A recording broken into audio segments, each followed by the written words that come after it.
bem-vindo ao podcast Papo de Aluno. Hoje não com aluno, mas com professores hoje aqui. Eu sou o Anderson, pela primeira vez. Estou junto com vocês aqui, eu só fico por detrás das câmeras, né? O professor Anderson. E hoje o nosso convidado especial, na verdade, o nosso bate-papo especial hoje é sobre o Dia do Professor. Por isso que eu deixei a galerinha de lado, né? E junto com o professor Rodrigo, né? Vamos falar um pouquinho sobre o professor, né? O dia, esse dia especial. Assim como tem o dia do aluno, nós temos também o dia do professor. Esse dia especial, eu vou estar conversando com o professor Rodrigo para a gente poder, né, trocar algumas ideias aqui, vocês entenderem um pouquinho aí, né? Como que é ser professor, né? Por favor, professor Rodrigo, se apresente aí para nossa galera aí, né? Bom, sou o professor Rodrigo, né? Já foi falado, sou professor de História, leciono desde 2009, né? Comecei a trabalhar lá em São Paulo, desde 2016 aqui no Espírito Santo, desde 2022 aqui na Escola de Gurgel. E vou começar com a pergunta, o que é esse dia do professor? O que seria isso? Como que surgiu, professor Rodrigo? O dia 15 de outubro, né, foi a data que foi criado o ensino elementar no Brasil. Né? Lá em 1827, através de um decreto assinado pelo Dom Pedro I. Né? E em 1947, num encontro de professores, se apresentaram a ideia de ter um dia no Brasil, um dia dos professores no Brasil, celebrando esse profissional que é tão importante para a formação de trabalhadores e trabalhadoras da nossa sociedade, de cidadãos de nossa sociedade. Bacana. E uma pergunta, eu acho que quando eu pergunto sempre isso, né, para um outro professor, né, o que é ser professor para você? O que é essa questão de ser professor para você? Ser professor, assim, eu entendo, principalmente no momento que a gente vive, como uma profissão muito especial. Né? Então, a gente tenta fazer com que uma parte desse conhecimento, que ele foi produzido historicamente pela humanidade, seja compartilhado, seja distribuído para a sociedade. Né? Então, quando a gente olha na história, a educação, né, o ato de ensinar, ele é uma atividade intrínseca do ser humano.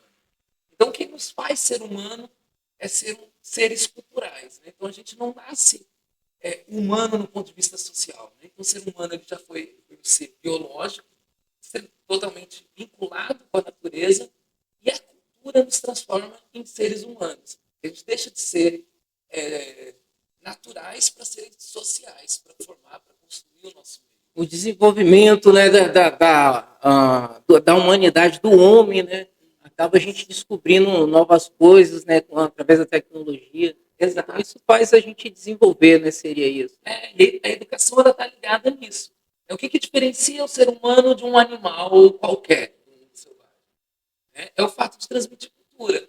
E a transmissão de cultura é a educação. E essa educação, esse conhecimento, ele nem sempre foi compartilhado. Ele foi dominado ali por elites na sociedade. Então, as primeiras, vamos dizer, escolas, formas de educação formais, lá no Egito Antigo, era só para uma parcela da elite. Em Atenas era só homens da elite. Né? Então, nem para as mulheres esse ensino era dado. Na nossa sociedade, através da conquista, através da luta, a gente tem a possibilidade de que esse conhecimento seja compartilhado por toda a sociedade. E esse é o nosso papel. A transmissão, acho que, do conhecimento é muito importante, né? Eu costumo, que nem eu falo, né, com os alunos, que eu falo que o conhecimento é o que transforma, não é o dinheiro que transforma, o que transforma é o conhecimento, né? Então, essa parte, né, de a gente priorizar o conhecimento, aquilo que a gente aprende e transmite como professor, acho que é o essencial, né? E o que te faz, assim, tão... Por exemplo, a gente podia seguir outras profissões, né? Claro, mas te amou, assim, para... eu vou trabalhar na educação. Eu quero trabalhar com isso. O que te tocou, assim, para trabalhar na educação? Olha, eu achava que através da educação, isso antes, quando eu estava para escolher a profissão, eu tinha possibilidade de, esse compartilhamento de conhecimento, você construir um caminho para transformar a própria sociedade. Então, quando você compartilha, quando você você democratiza o acesso ao conhecimento, você vai construir possibilidades para pessoas que muitas vezes foram excluídas, né, do processo de desenvolvimento econômico e social. E eu via na educação essa possibilidade, né? E entrei por isso. Hoje eu acho que eu me alimento aqui, sabe? Fiquei 3 meses afastado para outras batalhas que também têm a ver com melhorias da educação, né? E meu retorno hoje aqui foi assim, uma energia maravilhosa, né? Ser recebido pelos alunos, sentir o carinho deles. Assim. Estavam com saudade, os alunos é cheio de saudade do professor Rodrigo, né? Mas é bom a gente sentir isso, saber que no nosso local de trabalho, porque a escola é o nosso local de trabalho, né? Local de estudo para o aluno, né? Mas para a gente é o nosso local de trabalho que também agrega conhecimento, né? Mas o mais importante é bom se a gente sentir bem dentro de um lugar onde que as pessoas gostam que você esteja lá, né? Com essa transmissão de carinho, de carisma, né? Isso é muito importante, né? Eu, particularmente, eu gosto bastante de estar nesse meio, porque muitas das vezes o aluno fala assim, pô, professor, você é chato pra caramba, mas você vê que vamos se dizer que é um chato aturável. Ele sabe quando a sua chatice é pelo bem. Exatamente, né? E, pois assim, Rodrigo, os maiores desafios que você teve, enfrenta e vê que hoje ainda tem esses desafios, ou surge outros desafios, assim, dificuldades para você ensinar. O que você tem para dizer em relação a isso? Então, né, eu acho que a educação ela é uma batalha cotidiana nossa, né? Garantir o direito à educação. E quando a gente pensa, falei muito da parte bonita de compartilhar conhecimento, mas vamos olhar para a sociedade mesmo. Esse compartilhamento de conhecimento ele não é feito de maneira democrática. Então, você tem um grau de conhecimento que é destinado para as elites e outro para as classes populares. E, para mim, o maior desafio é mudar isso. Né? É garantir um compartilhamento democrático. Né? Durante esse período que eu disputei as eleições, eu repeti muito uma frase que eu introjetei. Assim, meu sonho é ver os meninos e meninas que são educados em escolas públicas poderem disputar espaços na sociedade em grau de igualdade daqueles que saem das escolas mais abastadas. Né? Então, é fazer com que esse compartilhamento seja de fato democrático. E aí, para isso, a gente enfrenta um jogo de ideias, né, e de concepções de educação. Né? Então, hoje a gente é muito massacrado pela ideia de uma educação quase que exclusivamente prática. Né? E a ideia de separar a teoria da prática é a que separa o trabalhador do dirigente. Né? E nós não queremos formar pessoas só para serem operacionais, só para serem práticos na sociedade. Nós queremos formar pessoas que possam ter possibilidades de serem os intelectuais. Sim. Né? E os intelectuais devem sair também aqui de uma escola pública, da periferia, para termos intelectuais, filhos de trabalhadores, meninos e meninas negras, né? Então, que vinda dos lugares mais excluídos, mas que vão ajudar a pensar a sociedade para que esses lugares mais excluídos não sejam excluídos amanhã. Uhum. É interessante também, né, que você falou uma questão, né, de a gente tirar esses meninos terem um pensamento de crescer, né? Na verdade, a inteligência, né, de ter uma inteligência para poder crescer, né? E eu costumo falar em uma das minhas aulas que fala-se de cidades inteligentes, mas para a gente ter uma cidade inteligente, a gente tem que ter cidadãos inteligentes.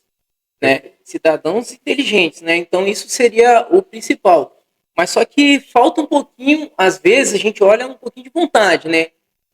Eu tento trazer eles para enxergar que eu posso estar num lugar, né, que eu seja desfavorecido, mas quem pode sair desse lugar é somente eles mesmos, né, de forma individual. E os recursos que hoje eles têm, né, o que agrega a estar transformando a vida deles, né? Para poder realmente, eu acho que a dificuldade que a gente tem hoje, né, na educação, né, a falta de recursos, né, que isso é muito importante. Tem muitos alunos, aí você pode dizer também que você já viu que deixa de estudar para poder trabalhar. Infelizmente, ajudar a família por ser desfavorecido, né?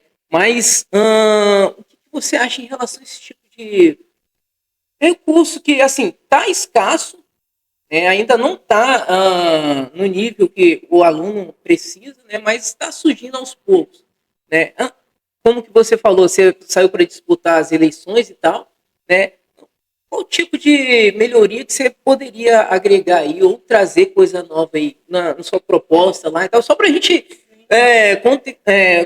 conversar um pouquinho em relação a isso aqui. Então, o que eu penso assim? Primeiro, a gente trabalha com escola e o nosso problema não é falta de recurso, né? Porque a gente tem esse recurso. Ainda me incomoda o fato de algumas escolas terem e outras não terem nada. Isso é. Então, isso me incomoda. Então, é bom que tenha uma escola com essa potencialidade do Mário Gurgel, por exemplo, no meio de uma periferia. Então, isso é importante, porque os meninos têm que ter acesso a esse tipo de coisa. Mas eu quero que todas as escolas sejam assim. Sim. Né? Porque senão você cria um grupo de alunos privilegiados por ter acesso a uma escola que ela é muito bem constituída e outros que não têm esse acesso. Né? E tem que entrar no debate disso que você falou, porque muitas vezes a escola ela tem que ter, ela é um espaço de democratização e de mudança da sociedade. Ela tem que se impor como esse espaço. E se ela é esse espaço, a gente tem que discutir o caso desse menino, por exemplo, que não consegue frequentar a escola porque ele necessita de trabalhar. Ele necessita levar uma renda para dentro de casa. Então a gente precisa resolver o problema dele. Né? Porque isso ele já está dentro do processo de excludente. Tem os auxílios que não chega para todo mundo, né? Por exemplo, tem agora o pé de meia. Sim, que é né? uma importante iniciativa. Exatamente, mas só que não é para todo mundo, né? Tem aquele aluno que não entrou dentro dos critérios ali. Às vezes não entra no critério ali, mas precisa exatamente para poder exatamente conseguir trabalho. Né? E aqui a gente vê a realidade, muitos meninos que vão morar sozinhos, casam cedo. Sim, exatamente. E aí perdem um pouco do apoio da família. Então, tudo isso vai gerando essas desigualdades no acesso do conhecimento que precisa ser combatida. E os governantes precisam pensar nisso. Né? Então, nesses 3 meses que eu fiquei de licença, eu fiz um exercício de pensar essas possibilidades. E tem uma coisa que eu não caberia à prefeitura, mas que é fundamental a gente pensar, a democratização do ensino também passa pelo currículo. Então, o que é importante de ser ensinado para os meninos? O que é primordial para ele ser, de fato, um cidadão? O que é universal no conhecimento para que ele consiga ser um cidadão capaz de aprender todos os campos da ciência, todos os campos científicos? Aí, que nem você falou, né, que hoje nós estamos numa escola que está preparando, né, eu acho que abriu um pouco essa visão. Claro que o novo ensino médio, né, ele tem agregado, mas ainda tem os seus ajustes ainda que tem que fazer no decorrer do tempo, né, mas hoje nós estamos preparando os adolescentes, alunos, hoje para o mercado de trabalho, né, isso com um curso profissionalizante, com um curso técnico, né, a gente já prepara um pouquinho, né, mas a dificuldade hoje, eu falo assim, o que você faz hoje, tipo de metodologia para você poder incentivar o aluno, ele poder não desistir e tal, né? Que o professor, além de ser professor, ele tem que ser motivador, né? Se ele não for motivador, o aluno desanima, né? E qual tipo de, vamos se dizer, de artimanhas que você utiliza para poder fazer isso? Hoje, um monte. Olha, assim, é muito interessante, né? Porque, primeiro, a metodologia ela é um fato principal que a gente tem que pensar nela como uma forma de você fazer uma mediação do acesso desse menino ao conhecimento teórico. Né? Então, eu costumo falar que a melhor metodologia é aquela que gera aprendizagem. Né? Então, acho que isso é importante. Porque a melhor metodologia não é aquela que vai ficar bonita na foto ou no vídeo, né? Mas é aquela que vai gerar a aprendizagem deles. E eu vou fazendo vários testes com isso. Eu já fiz muita coisa. Já fiz desde assim, de dividir as turmas para poderem criar perfis na rede social de personagens históricos. Sabe? Então, tipo, um trabalho esse assim, foi muito legal de fazer com que eles criassem perfis de navegadores da Grandes Navegações. Aí eles vão brincando com aquilo, um perfil interagindo com o outro, e aquilo aproxima eles do que foi o mundo naquele processo. Né? Construção de vídeos assim, para fazer eles viajarem um pouco no tempo, como se eles estivessem vivendo fatos históricos. Tudo isso sempre é construído também com o compartilhamento da teoria. Né? Na sala de aula, eu aproveito de ter uma boa oratória, tento construir slides que mesclam imagens com trechos de vídeos e filmes para fazer com que a aula seja o mais envolvente possível. E os testes de conhecimento, né? Eu busco usar a gamificação, o quiz, isso gera um engajamento dos alunos, né? Eles gostam muito desses jogos e acaba fazendo com que eles se apropriem do conhecimento para poder, nessa brincadeira, nessa disputa. Mas uma parte do ensino ele também tem que ser tradicional. Exatamente. Jeito, né? Eles, no mundo, eles tem que passar, que nem eles falam, passar a parte chata, né? A parte chata também. Às vezes não tem. Uma parte do aprender tem que ser suor, né? Tem que ser suor. Exatamente. Não pode ser só brincadeira o tempo todo. Né? Mas no que a gente pode facilitar e deixar mais verdade. leve. É verdade. E com o ensino à educação hoje, que os alunos hoje têm mais facilidade de entrar na educação. Na verdade, vou fazer outra pergunta, né? Como foi sua trajetória, assim, da sua graduação até chegar nesse ponto, as dificuldades que você passou, né? Teve muita dificuldade em São Paulo, você veio de São Paulo, né? Então, teve muita dificuldade também lá no ensino, que você já veio de lá, eu acho que você estava no ensino, é isso? Então, e quais foram, assim, as suas maiores dificuldades? Você, como professor, falei, caraca, hoje meu dia tá daquele jeito. Eu trabalhei, assim, meu primeiro ano como professor, eu trabalhei numa escola em São Paulo que era bem escateada. Assim, primeiro, assim, quando eu saí de São Paulo, não sei se hoje mudou, espero que tenha mudado. Ainda era aquele giz de gesso.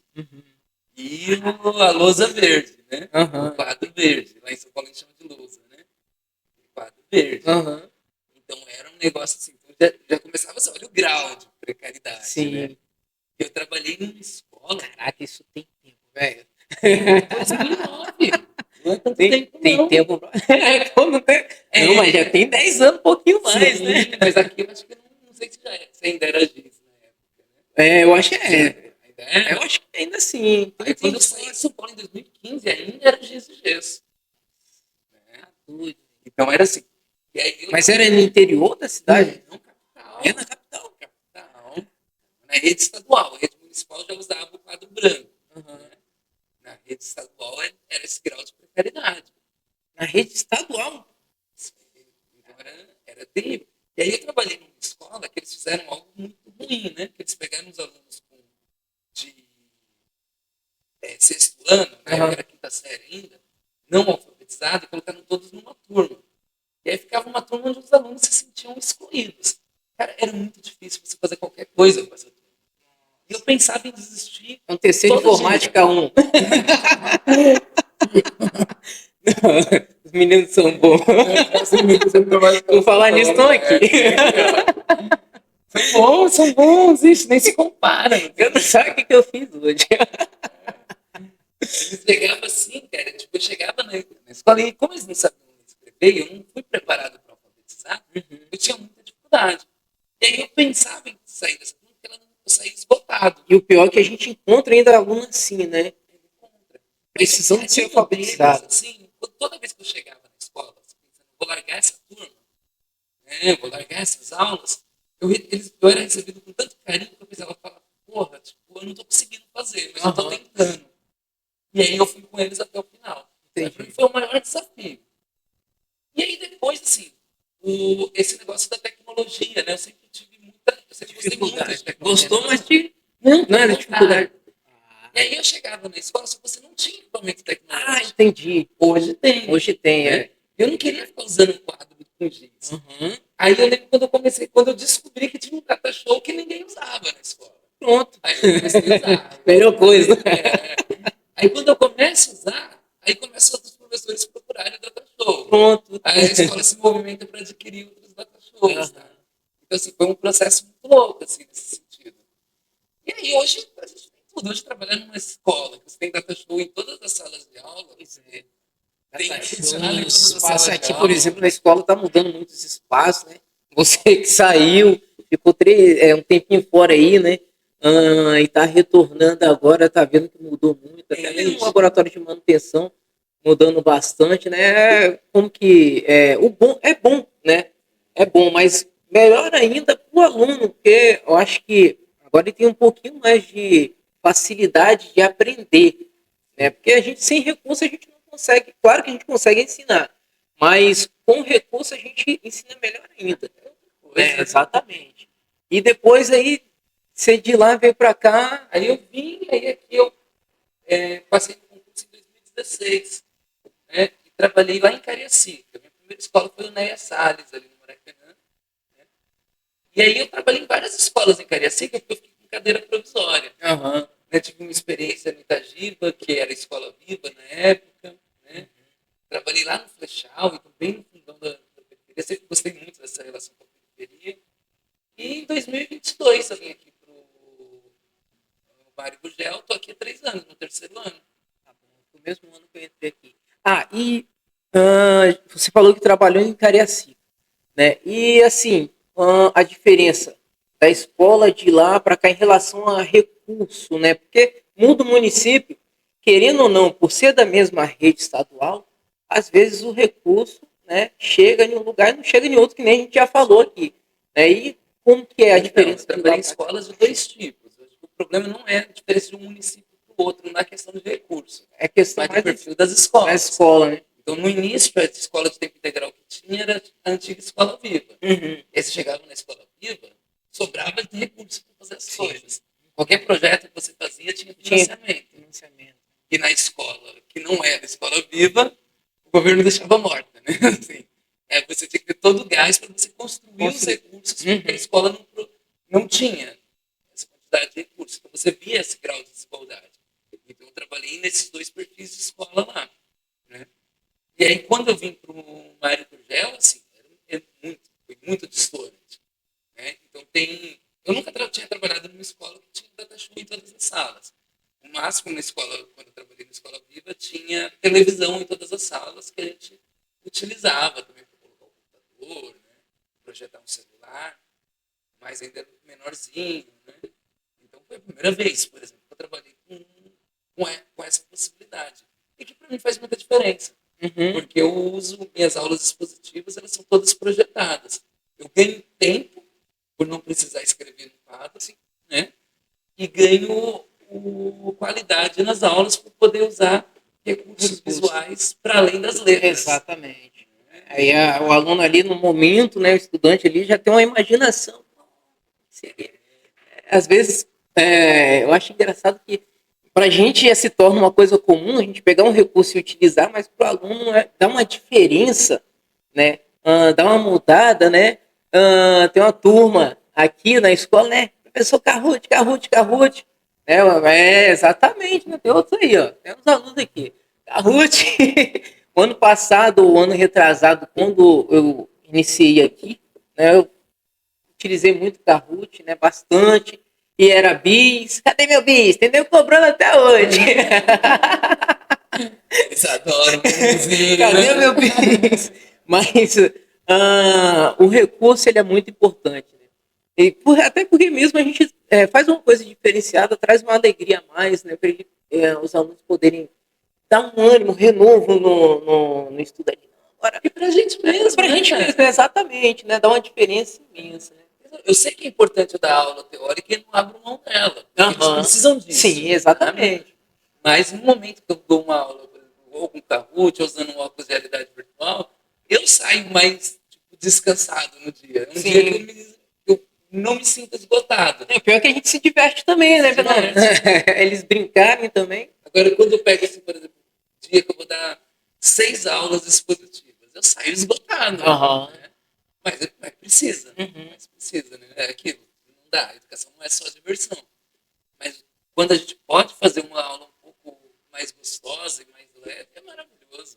Com certeza. E fala aí para os seus alunos como que funciona o planejamento das aulas, né? Porque às vezes a gente chega na sala de aula, eles não dão muito valor. Eles acham que a gente, na hora do planejamento, está descansando. Exatamente. Mas fala para eles aí como que funciona o seu planejamento. Como que você planeja uma aula? Eu posso dar a mesma aula. Se eu não fizer uma pesquisa, a aula perde muita qualidade. Eu tenho que ler de novo. Às vezes eu leio os mesmos textos que eu li no ano anterior. Eu tenho que me preparar. Nossa mente ela vai deixando algumas coisas de. Assim, como que a gente já tem um conhecimento, mas precisa de dar uma renovada no conteúdo na mente para poder. E você consegue, você sabe o geral do assunto. Mas na história, não basta eu ter o geral. Exatamente. Para me atrair a atenção deles, eu preciso ter uma fofoquinha histórica da Você é uma coisa diferente. E isso, se eu não der aquela pesquisada, aquela lida, eu esqueço, né? Porque você lembra o geral. Então eu vou lembrar, a crise de 29 foi uma crise do capitalismo que gerou isso, que é importante eles terem, mas eu tenho que falar das coisas mais menores na história para você desenvolver. E aí a aula, para ela ser uma boa aula, eu levo um dia, no mínimo, para preparar a aula de um conteúdo. Então, tem um conteúdo novo, é um dia preparando a aula. Né? Lendo e tal, para você conseguir construir uma aula legal. Bom, e para a gente finalizar, Rodrigo, eu vou pedir para você, hoje, a mensagem, em vez de ser para o aluno, vai ser para o professor, né? Deixa a mensagem para o seu amigo, seu colega professor, né? Você pode deixar uma mensagem para ele, o que você diria para ele, já que você está com o ânimo renovado, né? Então, para ele dar uma animada, agora a gente está na reta final de ano, né? O que você diria para o seu professor, o seu amigo professor hoje? Então vamos lá, Rodrigo, olha para aquela câmera ali para...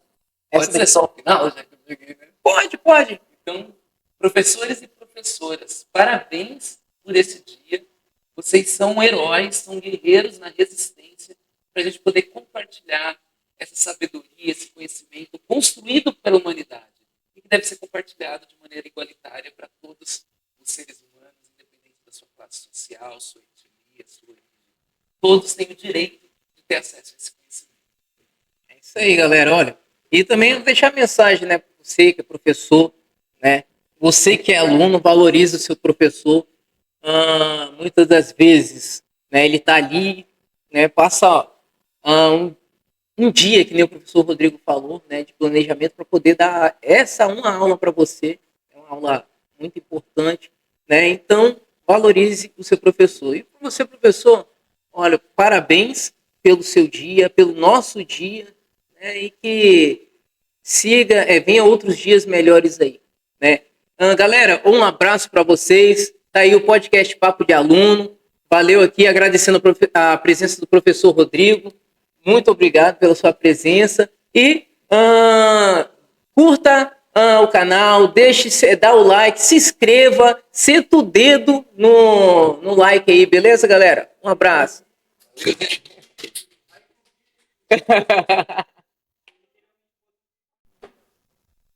Vem cá, vocês beberam minha água? Só vi meu copo? Eu sou convidado, eu ganhei um copo cheio. Pois é, por que eu bebi pouco? Hã?